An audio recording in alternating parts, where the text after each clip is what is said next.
Hi, and welcome to Code Tutorials. Today we'll be talking about creating block quotes using the block quote widget from our key add-ons for Elementor plugin. At the moment, we're on the widget's landing page, where we can see some examples that showcase how you can use it. Aside from an enormous selection of fonts you can choose from, as well as numerous other typography options, you can combine this widget with different backgrounds and use it alongside other elements. You can use quotation marks in the form of icons, images, and SVGs, or you can opt to use plain quotation marks with no icons or images, to say nothing of picking colors and adjusting the alignments. So before I spoil the plot, let's head over to the backend and see how to use the block quote widget from the key add-ons for Elementor plugin. Start by searching for block quote in the Elementor sidebar. This is the one you need. It's in our signature color, so you can easily tell it apart from Elementor's native widgets. Now drag it over to the right. We can see right away that it has some default content. We'll be customizing that shortly. But first, we have the layout option. The default setting is top, and we can see how that looks. If we switch it to inline, the layout shifts so the icon is in line with the text. I'll stick with top as it will be easier to show you the different options with it. Now, the text field is where we set the quote we want to use. I'll just put in the same content from one of the examples on the landing page. Hold on, I'll speed through it. There we are. After this, we have the icon type option. Clicking on this field directly will open the icon library, and you can choose from any of the icons here. Alternatively, you can upload an SVG. This is what I'll be doing. It's already in my media library, so I'll just insert it.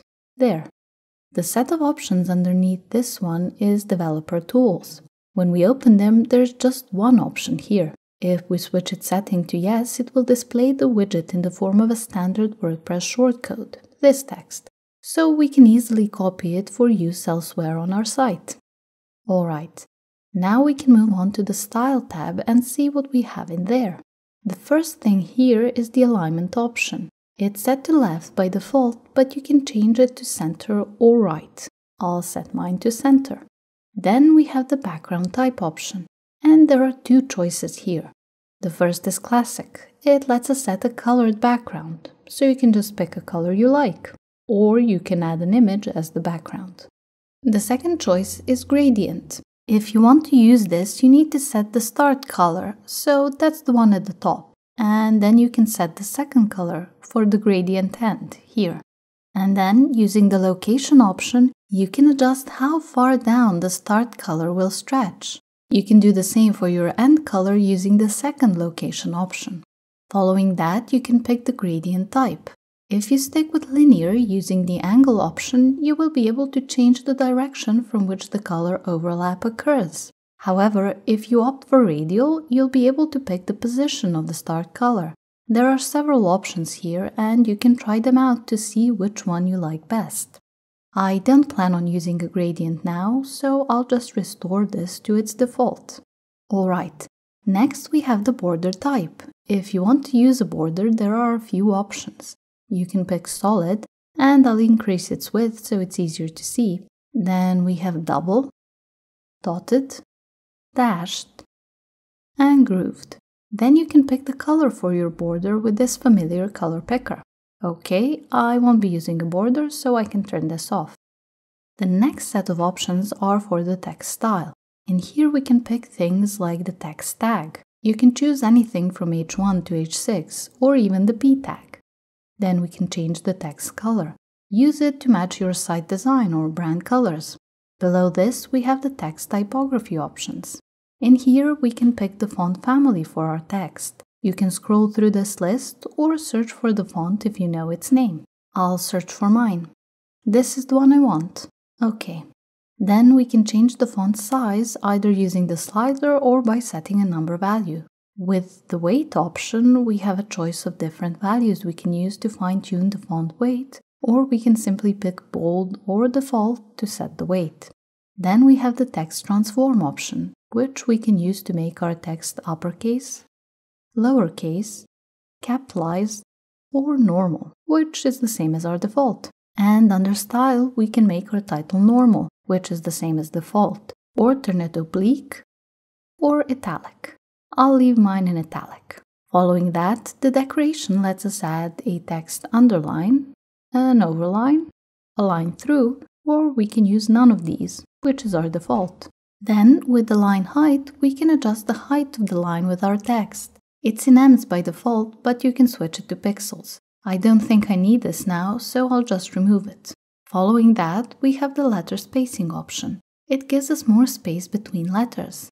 And that's it for the typography options. Now we have the next set of options, and this one is for the icon style.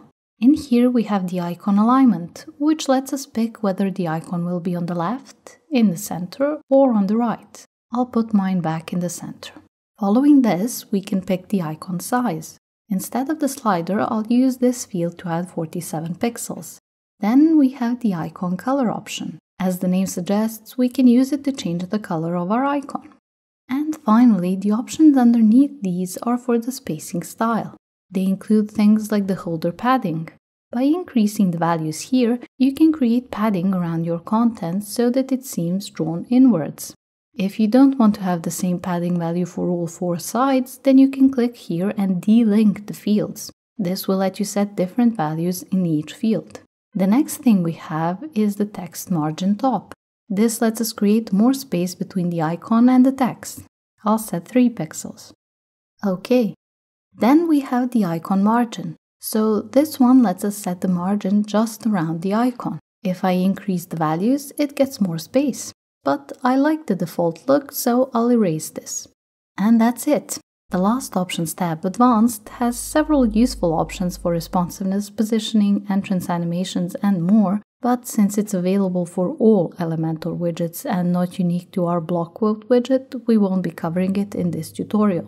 Now I'll just save this and we can take one last look at the widget's landing page. Having gone over the options in the back end, you should now know how to make all of these. The landing page has examples whose design you can mirror, but you can just as easily create something unique on your own. How you use and stylize this widget is entirely up to you. You just need to decide which of the possibilities offered by the block quote widget work best with the style and design of your site. I hope going through this together has helped you to see how easy making elements can be with the key add-ons for Elementor plugin and its block quote widget. If you have any questions, comments, or suggestions, please drop us a line in the comments below. Also, make sure to subscribe to our channel and be the first to learn about new theme guides and tutorials. Thanks for watching!